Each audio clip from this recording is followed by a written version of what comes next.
Let me ask you something. Why is it that someone can crush you with a simple text, just 5 words like "I'm not feeling this anymore," yet when your boss criticizes you, you brush it off and keep moving?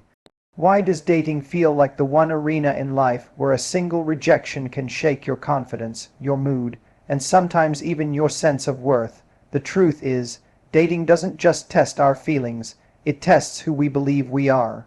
That's why the stakes feel so unbelievably high. And tonight, I want to break down exactly why that happens, and how you can start approaching love with a new sense of clarity, courage, and calm. When we step into the world of dating, one of the reasons it feels so emotionally charged is because it touches something deeply personal. Unlike other areas of life, where rejection can be attributed to skills, performance, or external circumstances, dating rejection feels like it's aimed straight at who we are at our core. If you don't land a job, you might think, maybe I didn't have the right experience. Or they wanted a different skill set. But if someone you like doesn't choose you, it feels like they're saying, you with your smile, your stories, your humor, your body, your energy, none of that is enough.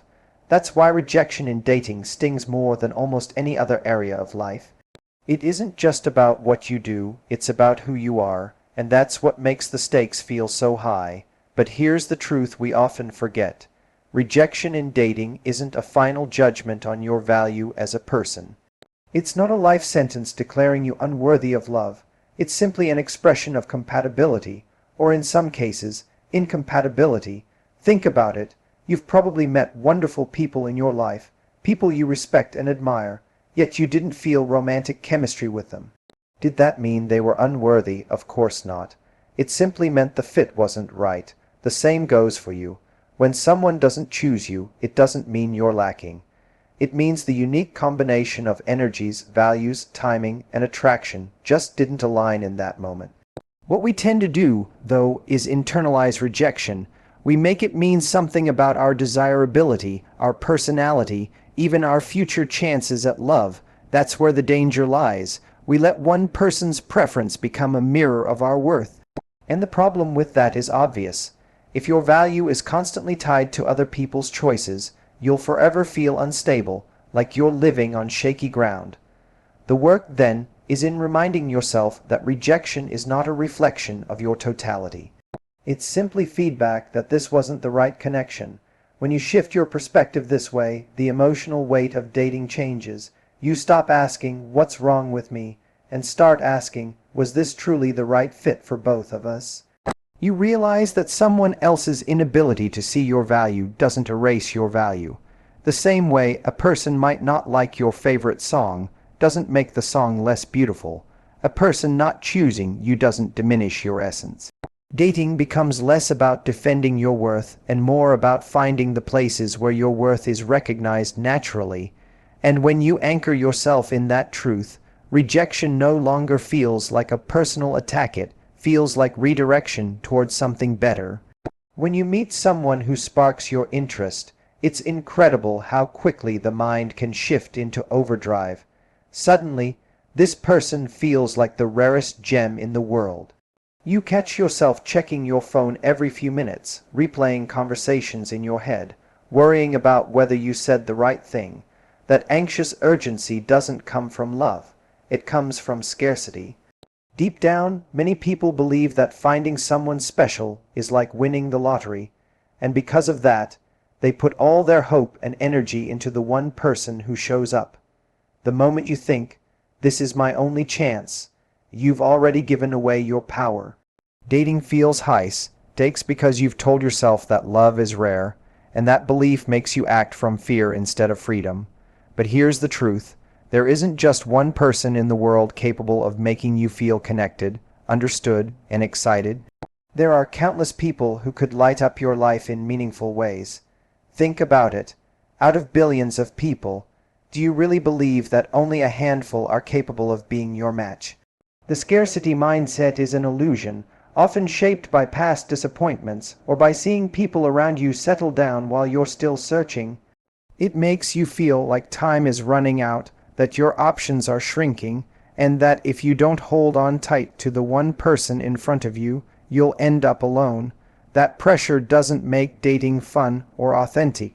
It makes it desperate and heavy. When you start to believe in abundance, everything shifts. You no longer feel the need to chase someone who's half interested or bend over backwards to prove your worth.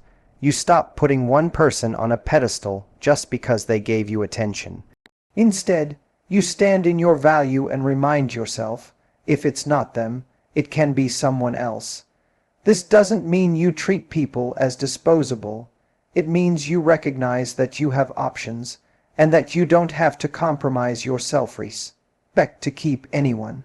That kind of mindset makes you more attractive because you're not clinging. You're choosing. Think about how differently you behave when you know you're not desperate. You're calmer, more playful, and more authentic. You ask questions instead of worrying about giving perfect answers. You express your boundaries without fearing you'll scare someone off. And most importantly, you're not constantly bargaining with yourself to accept less than you deserve. Scarcity makes you grasp for crumbs, but abundance allows you to wait for the full meal. The more you train yourself to believe that meaningful love is not a once-in-a-lifetime chance, the less pressure you'll feel in every interaction. And that shift doesn't just change your dating life. It changes the way you carry yourself in every relationship. The way you move through dating often reveals what you truly believe about yourself. If deep down you carry the quiet fear that you're not enough, every unanswered message or delayed reply feels like proof of that belief. Silence becomes rejection, and rejection becomes a mirror reflecting back all the insecurities you've been trying to hide. Suddenly, instead of seeing dating as a process of discovering compatibility, you start to see it as a test you're doomed to fail. You analyze every detail. Did I say too much? Did I come across as boring? Was I not attractive enough? And with every overanalysis, you hand over more and more of your power. Dating feels unbearable when your self-worth is on trial with every encounter. But when you start to see your value as something unshakable, something that doesn't rise and fall with other people's interest, the entire experience transforms. You no longer cling to someone who is inconsistent or half-committed, because you know you're worth more than breadcrumbs. You stop apologizing for having needs because you recognize that your needs are valid, and you stop performing in the hope of being chosen because you understand that the right person doesn't need a performance, they need your authenticity. This shift is powerful because it means you're no longer outsourcing your sense of worth to strangers. You anchor it in yourself. Dating then becomes less about winning someone's approval and more about alignment. You ask, does this connection bring out the best in me? Do I feel seen and valued here? Instead of frantically trying to keep someone interested, you calmly assess whether this person enriches your life. That doesn't mean rejection won't hurt, but it won't shatter you. It won't make you question your worth, because you've already decided that your worth is non-negotiable. When you enter dating from this place, your energy changes. You carry yourself differently. People can sense when you respect yourself, and that respect sets the tone for how they treat you. Of course, this isn't easy. Many of us grew up equating love with validation, thinking that someone else's affection would finally prove we're lovable. But real power in dating comes when you flip that script, when you remind yourself daily that you are already lovable, already enough, already whole. Then, instead of looking for someone to complete you, you're looking for someone to complement you. That's when dating becomes lighter, freer, and far less intimidating. Because when your self-worth is intact, rejection no longer defines you. It simply redirects you toward the connection that's meant for you. One of the biggest reasons dating feels so intense is because of the stories we tell ourselves about the future. You meet someone, you go on a couple of dates, and before you know it, your mind has already skipped ahead. You're picturing weekend getaways, imagining what your families would think of each other, and even dreaming about what life could look like 5 years down the line. It's almost automatic. We meet potential and we leap into possibility. The problem is, when that connection ends abruptly, you're not just losing the person you went on a few dates with. You're grieving the entire future you built in your imagination. That imagined life becomes an attachment, and losing it makes the breakup feel heavier than the actual relationship ever was. This habit of fast forwarding creates an enormous amount of pressure. Suddenly, every date feels like an audition for a lifetime role, and every text exchange feels like a sign of whether your dream future is safe or in jeopardy. Instead of enjoying the present moment, two people getting to know each other, you're constantly evaluating, projecting, and planning. No wonder the stakes feel sky high. You've taken a single connection and attached the weight of your entire romantic future to it. And when someone pulls away, it feels catastrophic, not because of what you had, but because of everything you thought you were about to have. The irony is that this forward thinking isn't grounded in reality. It's fueled by hope, desire, and sometimes fear. We crave certainty, so we build a story to make ourselves feel secure. But in doing so, we create a fragile illusion, and when that illusion breaks, it shatters us. The truth is, dating is meant to be about discovery, not destiny. It's about exploring who this person is today, how they make you feel in the moment, and whether your values and lifestyles genuinely align. Not about writing the next 10 chapters of your life with someone you've only just met. When you learn to slow down and anchor yourself in the present, the pressure begins to lift. You stop needing immediate answers about where things are headed. You can enjoy the laughter, the conversation, the connection, without attaching it to a lifelong contract. And when things don't work out, you lose only what was real, not the castle you built in your mind. That shift changes everything. Dating no longer feels like a gamble with your future. It becomes a process of curiosity, growth, and choice. And in that space, you can finally breathe. You can finally allow love to unfold naturally, instead of forcing it into a timeline that was never promised in the first place. When you look at why dating feels so overwhelming, it becomes clear that it's not just about the act of meeting someone new. It's about the meaning we attach to every interaction. We take rejection as a judgment of our character. We tell ourselves love is scarce. We measure our worth by another person's interest. And we project our entire future onto someone who may not even be the right fit. No wonder the stakes feel suffocating. But once we start untangling these beliefs, we see dating for what it really is. A process of exploration, not a verdict on our value. The heaviness begins to fade when we recognize that every connection is an opportunity to learn, not a final exam we either pass or fail. The power lies in shifting your perspective. Instead of seeing dating as a place where you prove yourself, you begin to see it as a place where you express yourself. Instead of clinging to scarcity, you step into abundance, knowing that love isn't confined to one person or one chance. When you do this, the pressure lifts, because you realize you're not auditioning for someone's approval. You're simply showing up as you are and allowing the right people to gravitate toward you. The more you trust that your value doesn't depend on whether someone chooses you, the freer and more confident you become.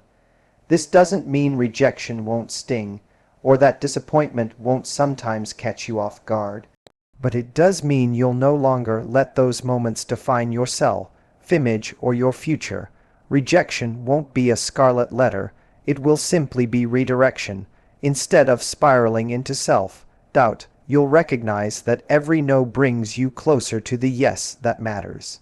Dating then becomes less of a battlefield and more of a journey. A journey where you get to practice vulnerability, self-respect, patience, and resilience. And those qualities not only make you stronger in love, they make you stronger in life. So, if the stakes feel high in dating, remember, it's because you've been carrying illusions that magnify the pressure. Let go of the need to be chosen at all costs. Let go of the scarcity story that whispers this is your only chance. Let go of tying your worth to someone else's opinion, and let go of the imagined futures that haven't even been lived. When you do, dating stops being a source of fear and becomes a space for possibility. You'll find yourself lighter, freer, and more open, not because you've lowered your standards, but because you've raised your belief in yourself. And from that place, love doesn't feel like a gamble. It feels like an adventure worth taking. Thank you so much for taking the time to listen to this speech. I truly appreciate your presence and energy because it's not just about words. It's about connection, reflection, and growth.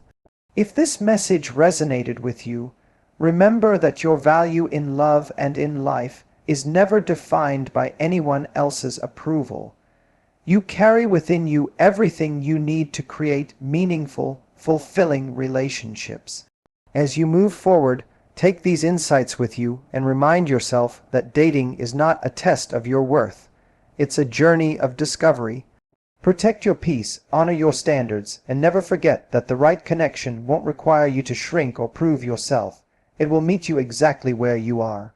I'm grateful that you joined me today, and I hope you continue to find clarity, strength, and confidence in every step of your journey.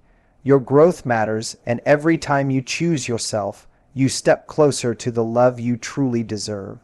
Until next time, take care of your heart, stay true to yourself, and keep walking boldly toward the future you're meant to have. Thank you once again, and goodbye for now.